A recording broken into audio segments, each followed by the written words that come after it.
Hello, everybody. It is your boy, Selenonil, and welcome back to the Brewing Stand. Today on the Brewing Stand, we're going to be going over a four-color deck that was piloted by my good friend Brandon during the HIMBL, the Major Player Budget League, which I ran the previous weekend with some good friends of mine for a friend's birthday. We all had a good time, played a bunch of Magic, and played some Commander decks that I threw together on a $30 budget, with a separate $5 budget for Commander. Commanders were chosen at random from a list of over 50 legendary creatures from Magic the Gathering's history. And I'd like to point out at the start of this video, if you are interested in a video like this for yourself and a brew deck by me for you in your budget, I would suggest you please check out Fiverr, link in the description below. For $5, I'll construct you a budget deck, send you the whole list, film a video just like this, going over the entire list in detail, explaining to you the basic themes of the deck. More in depth, like play by play and specific combos and lines, included in more advanced videos, and something like that might get a more advanced video as well, such as a full-on PowerPoint where I go through each different reason for cards being included in my thought process for constructing the deck that way. If you're interested in something like that, please check it out in the description below. Either way, I hope you enjoy this video, and let's dive right in. Let's go to my Google Chrome and awaken the deck. All the heads are better than none. And the commander of which is Saskia the Unyielding. For a Sans Blue Nephilim, it is a legendary creature human soldier with vigilance, haste. As it enters the battlefield, you choose a player. Whenever a creature you control deals combat damage to a player, it deals that much damage to the chosen player.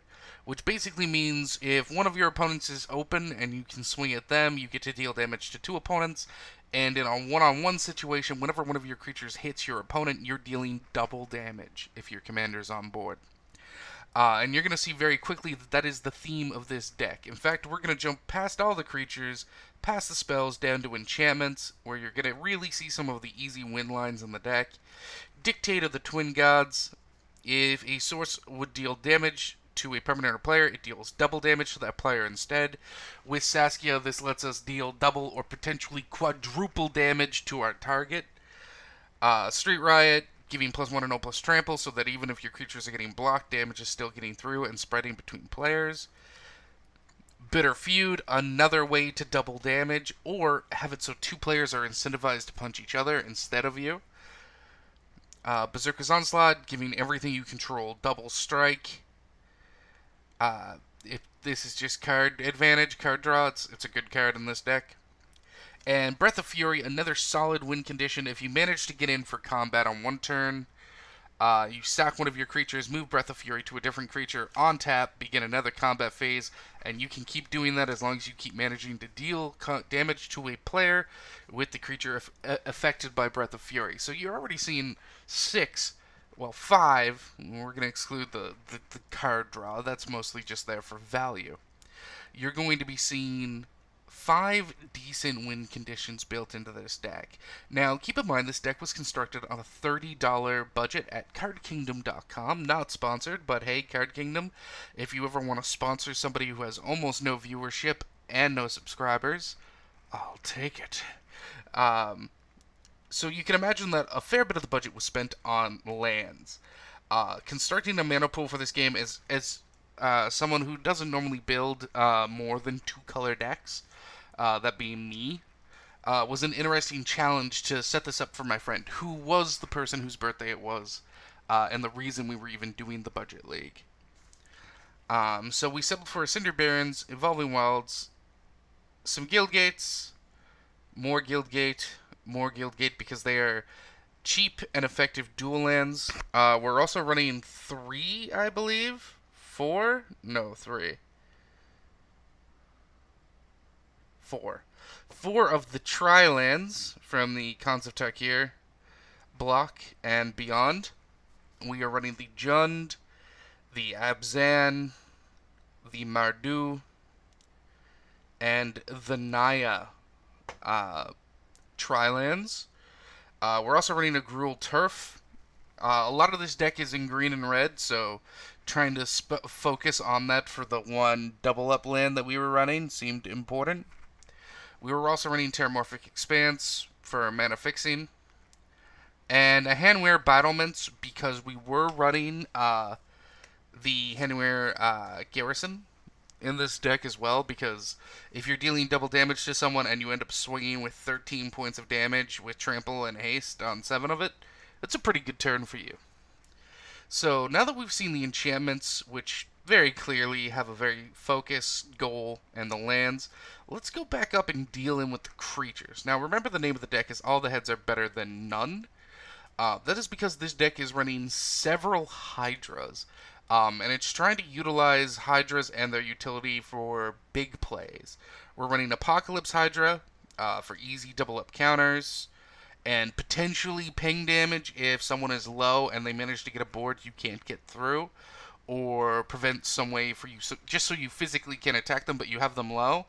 You get to ping them for damage. We're running Savageborn Hydra because, again, it's the grower that keeps on growing. Gearus, Waker of Corpses. Not only is it a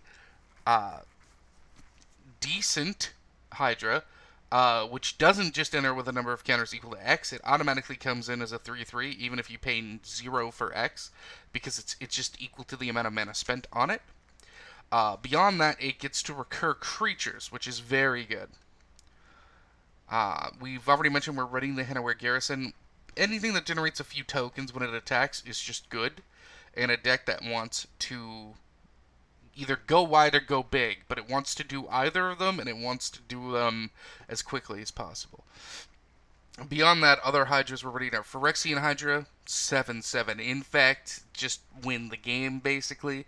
You get any of your double strike or doubling damage enchantments on board, and Phyrexian Hydra is killing 1 to 2 players a turn if it manages to get in for damage.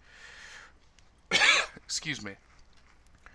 Honored Hydra, 6/6 trample with Embalm, so it's a Hydra that recurs itself. Very sticky, very annoying.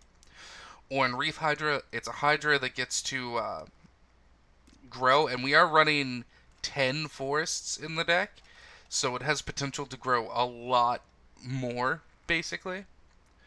And that's what we're running for Hydras. Beyond that, we're just running a lot of utility vehicles to make our big boys more of a threat, and to fix card draw, and just try and make sure that this deck doesn't run out of gas.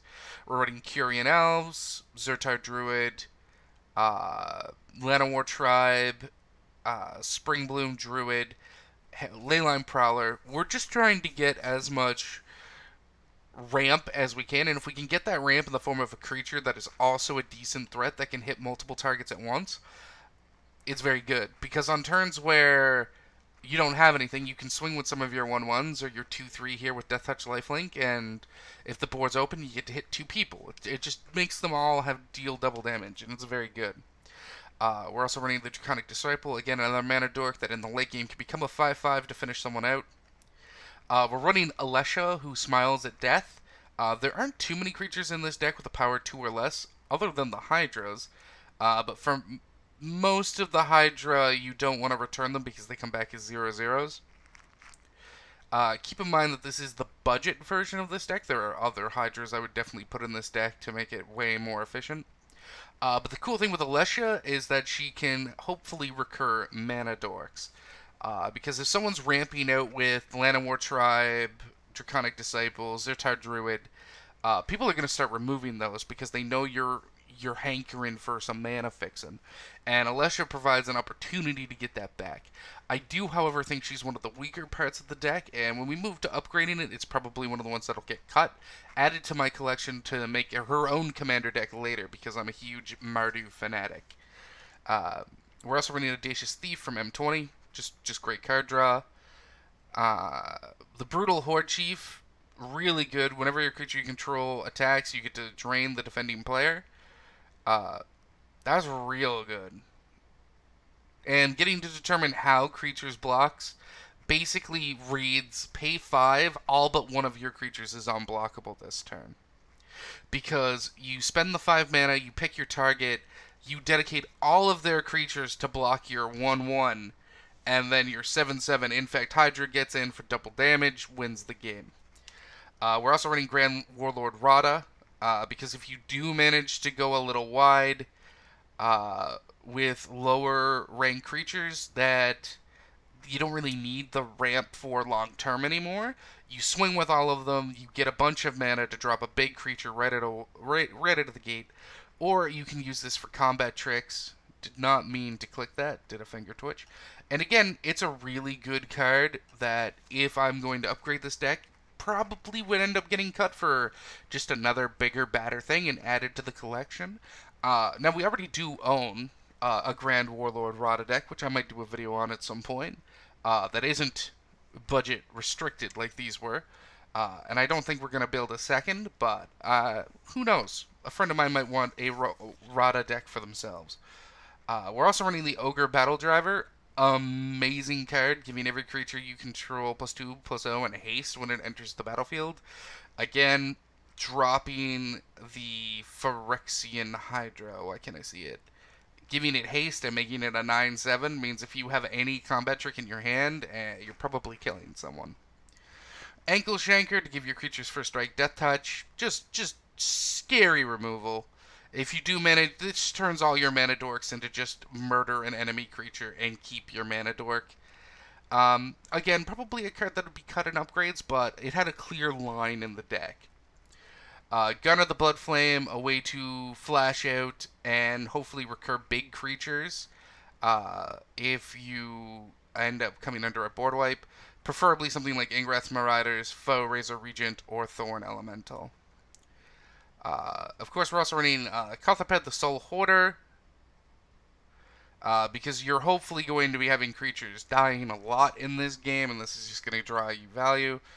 We're also running Baloth Null to recur creatures, Zergo Helm Smasher just because he's a big old juicy boy, and him hitting for double damage can be just disgusting. Rurik Thur the Unbowed, because again, awesome, just an amazing card that really puts a stranglehold on other players. Savage Vent Mob, because when something attacks, it generates you 6 mana. Suddenly, if you play that plus the 3, you're getting Gyros out, and your second main phase is a 9/9, and you're only tapping 3 mana for it. Pretty good. Thorn Elemental, again, where you have the ability to deal combat damage to 2 players, the ability to ignore being blocked is so strong, especially with combat tricks and enchantments that give things like Double Strike. If you just have Double Strike on Thorn Elemental, it is hitting for 47 damage? No, that can't be right. 7 plus 7, 14. 7 plus 7 is 14. Yes, 28, sorry. But it's hitting for 14 damage on 2 different people. So you're cutting their health almost in half for just crazy swings. Speaking of spells and combat tricks, we're running a Giant Growth because why wouldn't you? Release the Gremlins. This just seemed like a really good card that provided a lot of creatures that when they died could theoretically provide usages for other cards. And also, if you manage to get pretty wide, all those Gremlins with Ankle Shanker just become a lot stronger. And the wider you are, the more odds some of your creatures will go unblocked, which if you're running any of the double damage stuff beyond your commander, means you're going to be doing a lot. Plus, destroying artifacts is good. Tainted Strike, make one of your big creatures that manages to get through if it's unblocked. Infect, win the game. Recursion, an amazing card to deal with one player's Pesking Flyer and one player's Crusty Ground creature, and paying a player for a little bit of damage. Since you can choose all 3 options, and you can generate a lot of mana, this is also a pretty decent win condition. Colossal Might, it's just bigger, badder, Giant Growth, Rampant Growth, some ramp. Tormenting Voice, there's a fair bit of card draws, such as Tormenting Voice, Read the Bones, Harmonize, and Heartwarming Redemption in the deck. We basically wanted to just have ways to fix our hand when needed, to draw and bin things that we could theoretically recur later. It's also running a pair of Mortify and Putrefy. There are a lot of good enchantments in budget decks. There's a lot of good artifacts in budget decks. Running one of each is perfect in this deck. This card proved to be extremely powerful, being able to make your board indestructible to provide protection against board wipes. And of course, we're also running Might of Oaks, Joint Shields, which is another way to make your creatures indestructible. It's a lot more expensive, though.